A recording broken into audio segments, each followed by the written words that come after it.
Bonjour à tous. Alors, ce cours s'adresse à mes élèves de CS, première année, puisque je vais commencer à travailler avec vous la notion l'animal, qui donc est au programme pour vous l'année prochaine. Donc, on va y aller en douceur. Je vais vous proposer un premier cours que j'ai intitulé « De la chasse à l'hyper-exploitation ». Alors, c'est un cours qui va s'appuyer sur les acquis de la paléontologie, de l'archéologie, puisque je vous propose une approche un peu historique de l'évolution des rapports entre l'homme et l'animal dans sa manière de le chasser dans un premier temps, de le domestiquer dans un second temps et de l'exploiter dans un troisième temps. Alors vous allez voir, c'est un cours qui n'est pas une dissertation à proprement parler parce que je ne propose pas une problématisation. Ce sont des premiers cours, on va dire, d'initiation au thème, donc on est dans une approche un peu historique, narrative, qui va vous permettre d'avoir des repères chronologiques, vous permettant ensuite de traiter de manière plus problématisée certains sujets. On y reviendra ensemble lorsque je vous donnerai une liste de sujets possibles à traiter sur ces thèmes. Alors ce cours que j'ai intitulé donc « De la chasse à l'hyper-exploitation » commence par une première partie que j'ai intitulée « De la chasse à la domestication ». Ce sera la première étape donc de cette approche narrative, historique, de la chasse à la domestication. Et je vous propose un petit 1 que j'ai intitulé « Chasser », le verbe chasser, l'animal proie. Chasser l'animal proie. Alors je vais remonter à une période dans la longue durée de la préhistoire qui est le paléolithique. Je vous rappelle, parce que je ne sais pas si ce sont des repères que vous connaissez bien, que le paléolithique est une période qui est très très vaste, qui consiste en gros en à peu près 98% de toute la période de la préhistoire. On considère qu'il y a préhistoire dès qu'il y a des traces d'humanité. Et donc, dès ce paléolithique, apparaissent les premiers outils de pierre taillée. Paléo, littéralement ancien, lithos, c'est la pierre. Donc, ce sont les pierres taillées les plus anciennes qui sont désignées par cet âge. Donc, pour vous donner un repère chronologique simple, on va partir à moins 3,3 millions d'années, lorsque les premiers bifaces, ces premiers outils taillés apparaissent, qui indiquent la présence de l'être humain, un être humain qui est déjà technicien, qui est homo faber, pour reprendre l'expression que vous connaissez de Bergson. Et nous allons voir durant cette période du paléolithique, que je serai d'ailleurs amenée à distinguer en plusieurs moments, puisqu'on a un vrai paléolithique très ancien, qui dure, je vous le disais, très très longtemps, un paléolithique moyen et un paléolithique supérieur. Donc, je vous donnerai ces jalons très précisément pour que vous puissiez suivre cette chronologie. Eh bien, durant cette période, le rapport de l'homme à l'animal est essentiellement un rapport de prédation, d'où le sous-titre de cette première sous-partie, « Chasser l'animal proie ». Alors, durant cette période, donc, qui commence à moins 3,3 millions d'années, l'homme apparaît en Afrique. Cette période, nous allons la faire durer jusqu'à moins 12 000 ans. Donc tout le paléolithique va de moins 3,3 millions d'années à moins 12 000 ans. Donc vous voyez que ça occupe vraiment une très très large période. Et c'est durant cette période que les hommes vont commencer à marcher. C'est l'homme marcheur, l'homme coureur des steppes, dans un territoire qui est essentiellement un territoire non défriché, donc les herbes sont hautes, il a besoin de se repérer, et il se redresse, il acquiert cette station droite qu'on lui connaît, il devient cet animal un bipède, et donc c'est un nomade, c'est quelqu'un qui marche beaucoup et qui cherche sa nourriture tout autour de lui et qui a amené à faire des kilomètres et des kilomètres pour chercher sa nourriture, une nourriture qui est essentiellement végétale et animal. Donc le régime alimentaire est très rapidement extrêmement varié. Nous sommes des omnivores, nous les êtres humains. Et l'expression qui va être donnée à l'être humain à cette époque pour désigner son rapport alimentaire, c'est l'expression de chasseur-cueilleur. On a pu mettre en évidence le type de régime alimentaire des premiers hommes en analysant à la fois les tissus humains fossilisés, mais surtout les dents, puisque c'est des tissus humains qui se dégradent très difficilement. C'est la partie la mieux conservée du corps humain. Ça permet de savoir exactement quelle était la dentition, donc quelle était l'alimentation de cet être humain. Les hommes ne connaissent donc à cette époque ni l'agriculture ni l'élevage, mais ils ont un rapport bien évidemment à la nature qui est très spontané, puisqu'ils vont commencer par pêcher. Alors lorsque je parle de la pêche, il faut vous imaginer que c'est une pêche très rudimentaire, puisqu'on n'a pas encore d'hameçon, on n'a pas encore de pêche à la ligne, etc. On assomme les animaux que l'on rencontre, donc on pêche à la massue. On chasse, bien évidemment. Je travaillerai très en détail cette question puisque c'est un des aspects importants de ce paragraphe. Mais on a aussi une alimentation végétale puisqu'on va cueillir des baies sauvages, des fruits sauvages, des légumes sauvages. On va déterrer des tubercules, donc des racines. On va voler les œufs des animaux. Et surtout, donc, on va s'intéresser à l'animalité. Alors, pourquoi ? Parce que les animaux meurent souvent et que les êtres humains ont sans doute, dans un premier temps, pratiqué ce qu'on appelle le charognage. Donc, le charognage, c'est se nourrir d'animaux qui viennent à peine de mourir, donc qui sont non encore complètement pourris, décomposés, et donc je vais pouvoir m'alimenter. Alors, c'est vrai que vous imaginez, bien sûr, les risques hygiéniques de ce charognage, mais enfin, lorsque l'animal venait de mourir, on pouvait s'en repaître. Alors, selon certains archéologues et paléontologues, les ossements fossiles prouvent que nos ancêtres ont consommé des animaux morts naturellement ou des animaux blessés et malades qu'ils achevaient plus facilement que des animaux en pleine santé. Alors ils se nourrissent donc, on vient de le voir, d'animaux fraîchement morts, mais également de larves qui sont trouvées sur les cadavres de ces animaux, de ces charognes, et d'autres insectes. Donc à l'époque, nous nous nourrissons beaucoup d'insectes, de larves, etc. Puis l'homme va commencer à chercher la proie, c'est-à-dire que là il la trouvait, il était dans un rapport de passivité, il va se mettre en quête de proie, donc c'est ce qu'on appelle vraiment la prédation, c'est pas simplement le fait de trouver de la viande animale, mais d'aller la chercher. Il va mettre en place pour cela des techniques qui sont assez rudimentaires bien évidemment durant le Paléolithique, mais qui vont s'affiner, on va le voir, durant les périodes. Donc dans un premier temps des massues et des épieux de bois, pour chasser, et puis on verra dans le paléolithique médian, ce qu'on appelle le médiolithique, que ces instruments, ces outils vont quand même se perfectionner. Il pratique également ce qu'on appelle la chasse à l'épuisement. Alors qu'est-ce que c'est que cette chasse ? C'est une chasse qui est liée à la nature même de l'être humain. L'être humain est un coureur, je vous ai dit, on l'a appelé le coureur des steppes. Il a une capacité d'autorégulation de sa température puisqu'il sue lorsqu'il court, ce qui lui permet de courir très longtemps. Donc on a un marathonien là en puissance, un individu qui est capable de parcourir des kilomètres et des kilomètres en courant à un rythme régulier, donc le rythme du footing, et à accélérer de temps en temps, ce qui en effet peut l'épuiser, mais il a cette capacité de courir très très longtemps. Et les animaux, eux, sont dans une hésitation permanente par rapport à la vitesse de la course humaine entre le trot et le galop. Alors lorsqu'ils sont dans le trot, les quadrupèdes ne se fatiguent pas, mais lorsqu'ils sont dans le galop, ils se fatiguent, si bien qu'ils sont très rapidement épuisés, parce qu'au lieu d'exsuder, de suer, ils vont haleter. Et ça va couper leur respiration, si bien qu'un animal qui galope ne peut pas le faire très très longtemps. Il est vite épuisé et saturé au niveau de la température. Donc c'est comme ça que l'homme va pratiquer ce qu'on appelle cette chasse à l'épuisement, traquer son animal jusqu'à ce que l'animal épuisé abandonne ses forces. Il va également, dès le paléolithique, développer des pièges. Alors ce sont essentiellement des creux qui sont dans la pierre, dans la terre. Il va utiliser les avennes, c'est-à-dire ces grandes déclinaisons, ces grands fossés naturels. Donc on traque l'animal jusqu'à ce qu'il tombe naturellement, du fait de sa course, dans un avenne et on le récupère en bas.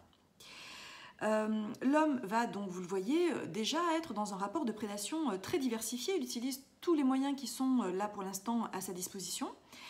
Mais un moment clé, bien sûr, est la maîtrise du feu qui va lui permettre de s'orienter de plus en plus vers cette nourriture carnée, puisque jusqu'à présent, il savait manger de la nourriture carnée fraîche, mais il ne savait pas la cuire, il ne savait pas surtout la conserver.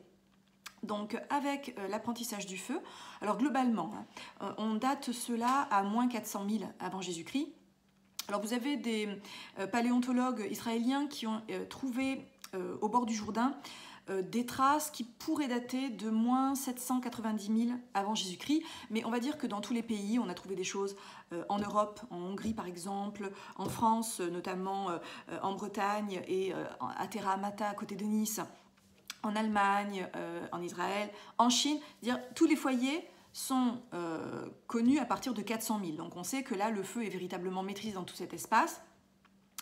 Et ce feu va permettre plusieurs choses, bien sûr de cuire les aliments, de cuire la nourriture, mais une fois qu'elle est cuite, de la conserver mieux, de stocker de la viande parce qu'on apprend à la fumer, hein, les techniques de fumaison sont utilisées à ce moment-là. Ça va permettre également de faire reculer toutes les maladies parasitaires, ce qu'on appelle les parasitoses, qui étaient l'une des raisons de la mortalité très, très rapide des êtres humains, qui, donc, en ingérant des aliments, tombaient malades. Ils vont pouvoir également augmenter la rentabilité de leur métabolisme, les êtres humains, puisque en cuisant les aliments, ils vont mieux les digérer et davantage les transformer en énergie. Ce qui va, disent les spécialistes de biologie en paléontologie, ouvrir la voie de l'augmentation de la capacité cérébrale. C'est-à-dire que plus on a une ingestion efficace en termes d'énergie de la viande qu'on ingère, plus les incidences sur le corps humain sont notables, et notamment donc l'augmentation du volume cérébral qui a sans doute développé davantage de nos facultés de connaissances et d'aptitudes pratiques. Alors j'en arrive à un deuxième temps qui est assez court, qui est le paléolithique moyen, qu'on appelle aussi le mésolithique, donc moyen mésone en grec, hein, donc mésolithique, le paléolithique moyen. Alors c'est une période qui se situe donc entre les deux dates que je vous ai données tout à l'heure, donc moins 3,3 millions d'années jusqu'à moins 12 000, ça c'était le paléolithique dans son entier. Le paléolithique moyen, c'est moins 350 000, moins 45 000, moins 350 000, moins 45 000. Alors c'est le moment où apparaît dans le règne des hominidés, on en reparlera de cette filiation darwinienne des hominidés dans un autre cours. Donc c'est à ce moment-là qu'apparaît Homo sapiens. Et cette apparition, donc, qui est à peu près datée vers moins 300 000 avant Jésus-Christ, se manifeste donc par une capacité cérébrale plus grande, ce qui permet à cet Homo sapiens de déployer des outils plus fins. Il a davantage d'aisance dans la manipulation des objets petits. Hein, et cette espèce de praticité, de détail, va lui permettre de créer des pointes de flèche, par exemple. Donc il va développer toute une pratique de la chasse à l'arc, hein, les arcs, les flèches, bien sûr les pointes de flèche, et puis dans sa manière aussi de traiter l'animal une fois qu'il est mort, il va créer des racloirs qui sont un petit peu, qui sont des biseaux très très fins, on dirait presque des rasoirs, des racloirs qui vont permettre à la fois de débiter, de couper les proies plus facilement, mais de les cuire aussi plus facilement, puisqu'on n'est pas obligé de cuire l'entièreté de l'animal à la broche par exemple, mais on peut cuire des petits morceaux, ce qui permet aussi d'étaler davantage la consommation de cette proie. Alors, durant la même période, je l'indique parce que ça peut avoir une incidence sur la compréhension de ce qui change dans l'être humain. À ce moment-là, apparaissent les premières sépultures. On les date d'environ moins 100 000 avant Jésus-Christ. Donc, je vous rappelle que la période du Mésolithique va jusqu'à moins 45 000, donc on est bien dans cette période-là. Première sépulture. On est bien sûr que ce sont des sépultures et pas simplement des corps qui sont d'individus qui sont morts là, puisqu'ils sont mis rituellement dans des positions particulières. Par exemple, l'homme mort est mis en position fétale, autour de lui on met de la nourriture, on met des boissons, on met ses armes, c'est-à-dire qu'on considère qu'il y a peut-être quelque chose derrière et qu'il a besoin de se nourrir durant ce passage. Hein, le fait qu'il y ait de la nourriture fraîche autour de lui, qu'on lui donne les moyens de se défendre, des habits, etc., et qu'on le mette dans cette position fétale qui symbolise finalement une renaissance, indique que l'on croit déjà en une vie post-mortem en quelque sorte. Hein. Et puis on a les premières manifestations esthétiques, les premiers os gravés, les premiers usages de l'ocre, et notamment sur les corps morts trouvés de cette période, on a trouvé des corps qui étaient maquillés à l'ocre, ce qui semble suggérer, alors il y a un historien de l'art qui s'appelle Jean Clair qui a beaucoup travaillé là-dessus, qui semble suggérer que les êtres humains mettaient de l'ocre parce que l'ocre c'est la couleur de la vie, et pensaient qu'en mettant cet ocre, l'homme ne mourrait pas tout à fait. Hein. Le blanc serait associé à l'os, donc à la mort, mais l'ocre à la peau, au rougeoiement de la vie. Hein. On retrouve également les premiers coquillages percés, ce qui veut dire qu'il y avait déjà une esthétique, un ornement, sans doute que les premiers colliers ont été créés à partir de ces coquillages percés. J'en passe maintenant au paléolithique supérieur. On est donc en moins 45 000, vous vous souvenez, c'est la fin du mésolithique. Le paléolithique supérieur, c'est la dernière période du paléolithique, la plus proche de nous, puisqu'elle va jusque moins 12 000. Vous voyez qu'on se rapproche petit à petit de ce qu'on appellera bientôt l'Antiquité, après le néolithique. Alors, l'Homo sapiens se déplace beaucoup. Durant cette période du paléolithique supérieur, il a gagné l'Europe, il a gagné toute l'Asie, et il développe dans ces territoires nouveaux de nouvelles aptitudes pour s'adapter à son environnement et à des climats neufs. Il va façonner des outils en os, par exemple, alors que jusqu'à présent on était plutôt dans l'âge de pierre. Le paléolithique, c'est l'âge de pierre, où les outils sont essentiellement, pointe de flèche, etc., en pierre. Là, il commence à travailler à partir d'autres éléments. On sait qu'à partir des arêtes de poissons, par exemple, ou des os, il fabrique des harpons, des propulseurs, des aiguilles à chat, donc les aiguilles avec le petit trou pour passer le fil, des burins, des grattoirs plus perfectionnés que ceux qui avaient été conçus antérieurement, des lames plus affûtées, donc vous voyez que cet outillage se complexifie, et forcément l'art de la guerre, l'art de la chasse, excusez-moi, c'est un lapsus révélateur, l'art de la chasse se complexifie lui aussi et s'affine. On a durant cette période du paléolithique supérieur un art pariétal très connu, puisque nos grottes de Lascaux, Chauvet, etc. font partie de cette période du paléolithique supérieur, donc entre moins 45 et moins 12 000 avant Jésus-Christ. On a les premières statuettes sculptées aux formes féminines ou animales. Donc l'animal est représenté dès cette période, on y reviendra lorsqu'on travaillera sur la représentation artistique de l'animal, puisque je consacrerai, je pense, une séance à ça. Donc une période, vous voyez, où l'animal finalement n'est plus simplement l'aliment, il est également l'objet de représentation. Alors, ce sont des scènes de chasse, bien évidemment, on pense tous aux scènes de chasse des grottes de Lascaux, mais pas seulement, puisque le fait de représenter la femme et la forme féminine est une représentation sans doute de la mère nature également, c'est-à-dire de sa profusion. Donc, à travers la représentation de l'animal et la représentation du corps féminin très généreux, puisque ces femmes ont de fortes hanches, de forts seins, etc., c'est la représentation de la nature féconde qui est en jeu. La nature nous nourrit, on la remercie de nous nourrir ainsi. L'animal, sans doute, commence à faire l'objet d'une petite sacralisation dans la mesure où il est ce sans quoi l'animal humain ne pourrait survivre. On sait également, durant cette période, que le rapport à l'animal a changé, puisque c'est la période de la domestication du chien. Donc je vous rappelle que le chien n'est qu'une race domestiquée, le chien sauvage, cela n'existe pas. Le chien sauvage, ça s'appelle le loup. Donc, le chien, c'est le fruit absolu d'une domestication. Alors, à quoi sert le chien? Le chien aide à chasser. Donc, il est essentiellement utilisé pour la pratique de la chasse. Il n'est pas un animal de compagnie au sens où nous l'entendons de nos jours, bien évidemment, mais il est déjà traité autrement, c'est-à-dire qu'on ne s'en sert pas pour s'en nourrir, on ne tue pas le chien pour se nourrir de sa chair. On a déjà développé un rapport domestique, même si ce rapport domestique n'est pas encore très notable durant cette période du paléolithique supérieur, puisqu'il ne concerne, vous le voyez, que le chien. Alors j'aimerais rapidement développer un aspect intéressant de cette période du paléolithique supérieur. Je vous ai dit que l'art pariétal, donc dans l'art des parois, littéralement, l'art pariétal, c'est-à-dire celui qu'on trouve dans les grottes notamment, se développe, que dès le paléolithique médian, le médiolithique, on avait un rituel de sépulture. On sent bien que quelque chose est en train de se développer, qu'on pourrait appeler, qu'on a pu appeler la pensée mythico-religieuse. Cette pensée mythico-religieuse, elle apparaît dès le paléolithique moyen et elle a produit une sorte de sacralisation du vivant. Donc, la sacralisation du vivant, ça veut dire que le vivant n'est pas simplement donc l'objet dont je me repais, dont je me nourris. Il fait l'objet d'une sacralisation, c'est-à-dire que sacer, littéralement, c'est ce qu'on ne touche pas. Sacer, qui a donné donc sacralité, sacré, sacrifice, consiste à dire que cette réalité-là, on ne la touche pas au sens vraiment où on la consommerait. C'est un animal qu'on ne consomme pas. Vous êtes d'accord que lorsqu'on sacrifie une partie de sa récolte de blé ou un agneau, etc., cet animal, on ne le mange pas. Ça ne veut pas dire qu'on ne le tue pas, mais il n'est pas tué en vue de la nourriture apportée aux hommes. Il est tué ou sacrifié sans être touché à ce niveau du moins. Alors, c'est sans doute la période durant laquelle s'est développé l'animisme, un animisme qui postule que l'esprit existe dans la réalité. Alors, qu'est-ce que ça veut dire? Ça veut dire que les êtres humains, d'abord, sont confrontés à la réalité, mais que cette réalité vivante leur semble cacher quelque chose d'invisible. Derrière le visible, les êtres humains se mettent à postuler l'existence d'un invisible.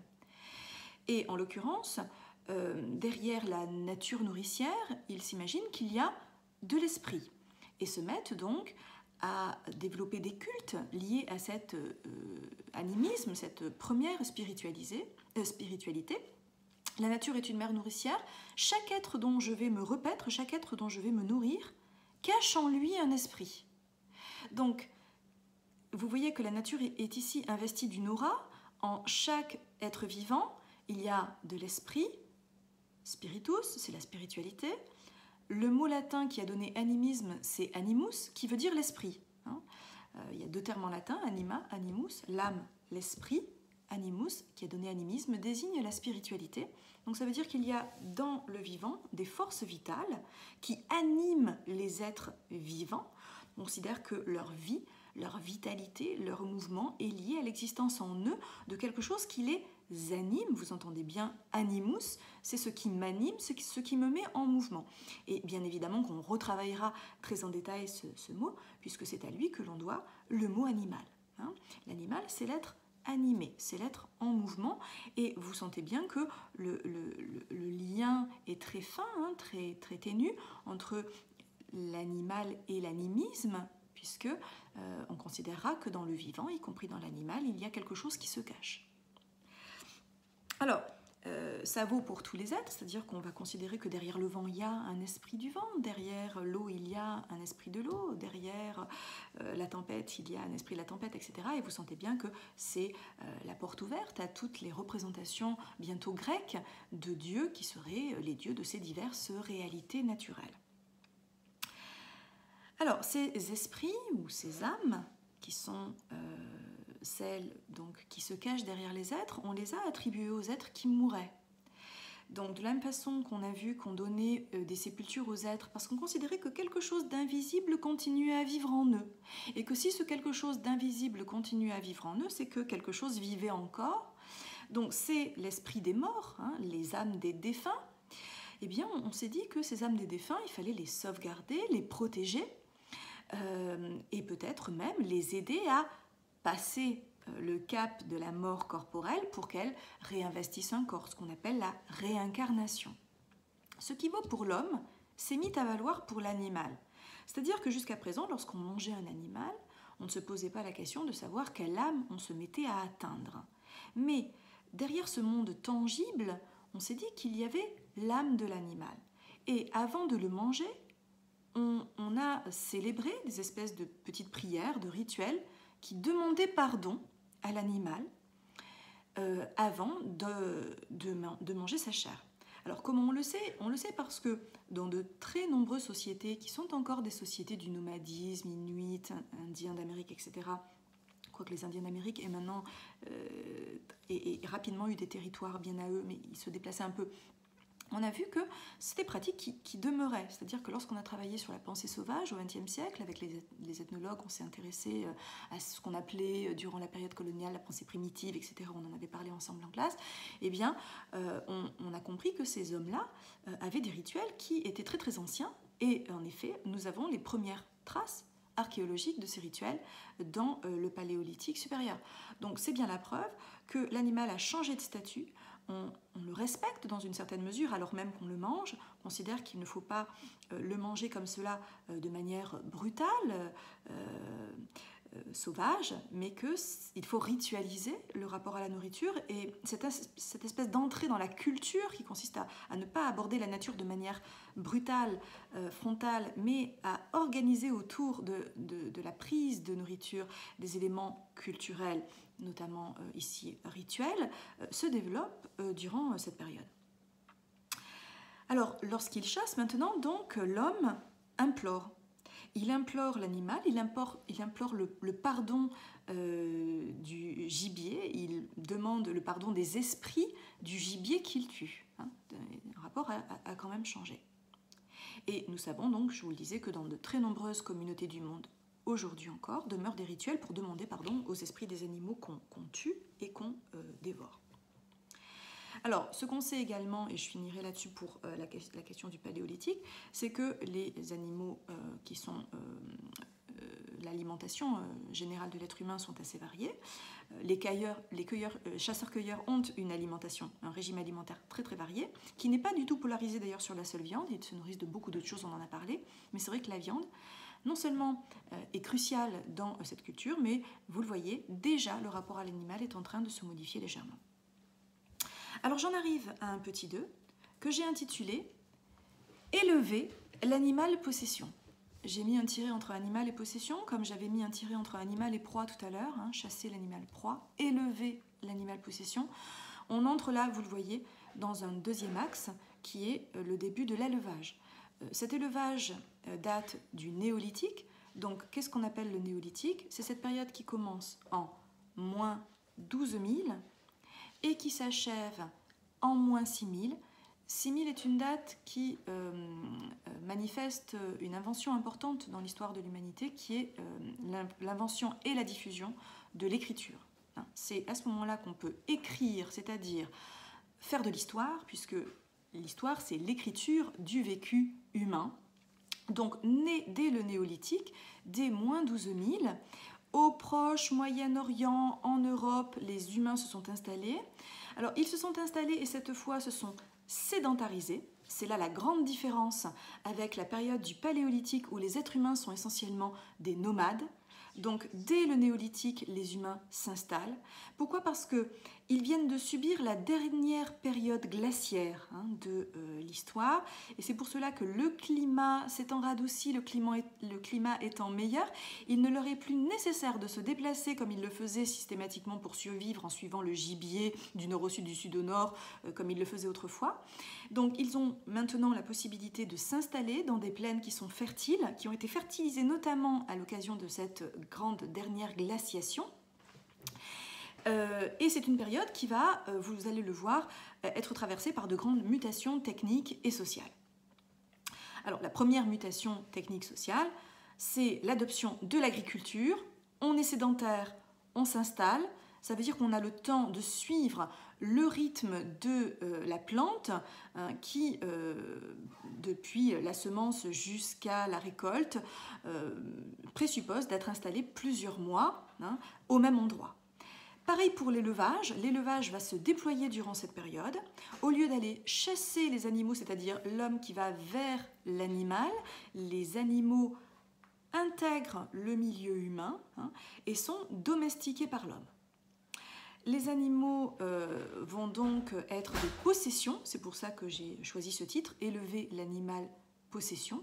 Lorsqu'on domestique un animal, eh bien, il vit au milieu des humains, il est la possession des êtres humains, il n'est plus l'animal sauvage. Ces hommes vont bâtir des villages, vont se réunir, vont avoir une vie sociale plus déployée que celle qu'ils connaissaient déjà à titre rudimentaire durant la période du Paléolithique. Ils vont donc cultiver la terre et élever des bêtes. Alors cette période, on a pu l'appeler une révolution agricole. Elle s'est généralisée sur l'ensemble du territoire de la planète Terre. La chasse est de moins en moins utilisée. Et ce que nous savons du fait de textes d'histoire, cette fois, j'utilise la période d'après 6000, c'est-à-dire le moment où on commence à écrire l'histoire de l'humanité, on sait que dans l'Antiquité, donc, puisque cette période on l'appelle l'Antiquité, la chasse n'est plus déjà dans cette période de l'Antiquité qu'un passe-temps. Elle n'est plus qu'un loisir. Elle n'a plus cette nécessité vitale qu'elle a pu avoir durant la période préhistorique. Durant le néolithique, période un peu transitoire, moins 12 000, moins 6 000, on a encore des chasseurs, mais c'est vrai qu'ils sont moins dépendants de la chasse qu'autrefois, puisqu'ils ont cette fois le bétail auprès d'eux et des notions d'agriculture. Alors cette révolution, pourquoi il y a révolution? Eh bien parce que jusqu'à présent, l'homme dépendait de la nature sauvage.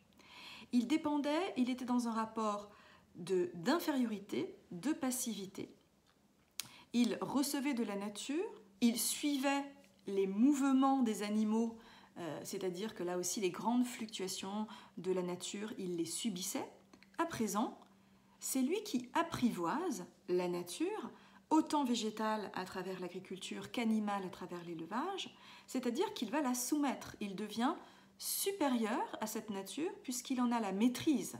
Il la soumet par l'intermédiaire du travail, puisque être éleveur ou être agriculteur, c'est un travail, c'est un investissement, mais l'être humain se met à dominer cette fois l'animal jusqu'à présent.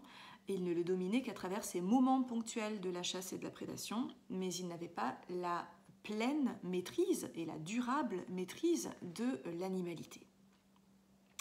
Alors je vous avais dit à propos du paléolithique moyen que l'animal avait déjà été domestiqué, en l'occurrence le chien, dans le simple but d'aider à la chasse.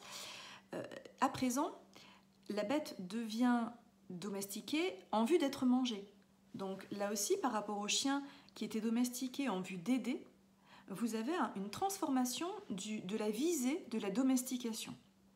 La bête devient une réalité que l'homme possède et que l'homme élève dans le but de la manger. Alors, j'aimerais revenir sur un terme qui est très important, que j'emploie depuis tout à l'heure, qui est le terme de bétail. Le mot bétail vient d'un mot dont la racine indo-européenne est békou ou pékou. Le premier terme est sans doute pékou, qui a muté en békou, bétail. On voit qu'il y a une transformation à travers ici la mutation du son que en son t. Ce terme pécou a donné en latin pecunia et en français pécuniaire. C'est le domaine, vous le voyez, de l'argent. Ça a donné pécule. Quand j'ai un pécule, ça veut dire que j'ai une somme d'argent à disposition.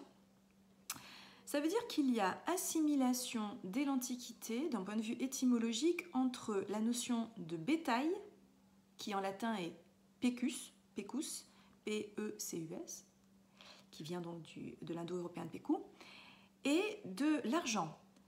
Qui est riche? Celui qui possède du bétail. L'animal devient cette fois, les têtes de bétail deviennent un indicateur de la valeur financière d'un individu, de sa richesse. Alors, on a essayé de comprendre pourquoi ce lien se faisait aussi bien, et en archéologie, on a découvert que sur les premières pièces de monnaie, les plus anciennes pièces de monnaie, qui étaient gravées déjà, on pouvait graver la valeur de la pièce de monnaie, mais on pouvait graver également la tête de bétail. Donc on sculptait des petits indicateurs, des petites figurines animales, et petit à petit, on a symbolisé de plus en plus. Au lieu de représenter l'animal, on a représenté le nombre des têtes de bétail qu'on avait, est-ce qu'on en avait 5, est-ce qu'on en avait 10, et cela donnait la valeur première de cette pièce de monnaie. Donc vous constatez que le mot pecus, qui a donné donc pecunia en latin, la richesse, pecunia, désigne d'abord la richesse en bétail, comme si l'être humain avait pris conscience durant cette période du néolithique qu'il était plus riche, qu'il était possédant, puisqu'il possédait du bétail. Toute la richesse serait essentiellement une richesse d'élevage, une richesse agricole. Il maîtrise la terre, il possède du bétail qu'il élève en vue de satisfaire ses besoins. Il a acquis, cet homme, une certaine sécurité alimentaire. Donc, en histoire, on considère que la sécurité alimentaire, qui n'est jamais complètement acquise, dans certains pays, elle est encore tout à fait problématique. Je vous renvoie à des cours de géopolitique sur la notion de faim dans le monde, etc. La sécurité alimentaire, la première étape de la sécurité alimentaire, on la date du néolithique pour l'être humain, du fait donc de cette possession du bétail et de ce travail de la terre. Si j'ai une sécurité, ça veut dire que j'ai psychologiquement moins peur. Si j'ai moins peur, j'ai moins besoin de mes rituels d'autrefois. Vous vous souvenez de ces rituels où on demandait pardon à la bête qu'on allait égorger? Eh bien là, on sent qu'au niveau des croyances, les croyances en des forces naturelles immanentes, puisqu'on avait vu qu'il y avait dans chaque chose, de manière immanente, immanere, c'est ce qui reste en bas, in, manere, ce qui reste là, dans, donc ce qui est en bas. Ça s'oppose à transcendant, ce qui s'élève au-delà. dans ces croyances, il y avait une croyance dans des forces naturelles immanentes. Toutes les réalités, l'herbe, l'arbre, l'animal, étaient des réalités susceptibles de posséder en elles des forces naturelles. C'est ce qu'on appelle donc traditionnellement un animisme. Eh bien, ces êtres humains ont moins besoin de ces croyances-là. Si bien que les historiens considèrent que la mutation économique, sociale, technique que nous venons de décrire, entraîne une mutation psychologique et culturelle. J'ai moins besoin des croyances d'autrefois, ça veut dire que je vais me mettre à croire en des divinités qui ne sont plus ici-bas dans la nature. Elles vont quitter symboliquement cet état de la nature sauvage. Les divinités ne sont plus dans la nature sauvage parce que la divinité dans cette nature sauvage, c'est moi. Au sens où je maîtrise cette nature sauvage. Elle me fait moins peur, j'ai moins besoin de l'implorer pour obtenir satisfaction puisque je suis devenue le maître de l'espace d'en bas. Si bien que les divinités vont devenir célestes, transcendantes, plus lointaines. Il en découle bien évidemment une conception verticale du rapport au religieux, non plus immanente et horizontale, mais transcendante et verticale de la réalité. Il y a donc 3 réalités essentielles dans cet univers de l'homme au néolithique. Une réalité basse, qui est la réalité animale, les animaux vivent dans les régions basses de la Terre. Une réalité céleste, les dieux se mettent à occuper les cieux, les régions célestes. Et puis, l'être humain occupe une zone intermédiaire entre le haut et le bas, entre le monde naturel animal et le monde spirituel divin, et se définit de plus en plus d'ailleurs comme un être intermédiaire en tant qu'il aurait un corps d'animal mais un esprit divin en lui. On retrouve cela dans tous les éléments de genèse des grands monothéismes, mais également dans des représentations antiques de la création de l'homme. Pensez ne serait-ce qu'à ce mythe que vous connaissez bien, qui est le mythe de la formation des hommes par Prométhée, Épiméthée et les dieux. Prométhée prend de la glaise, façonne des petits hommes, des petits corps d'hommes, et c'est Dieu qui insuffle l'esprit divin dans ces créatures de terre.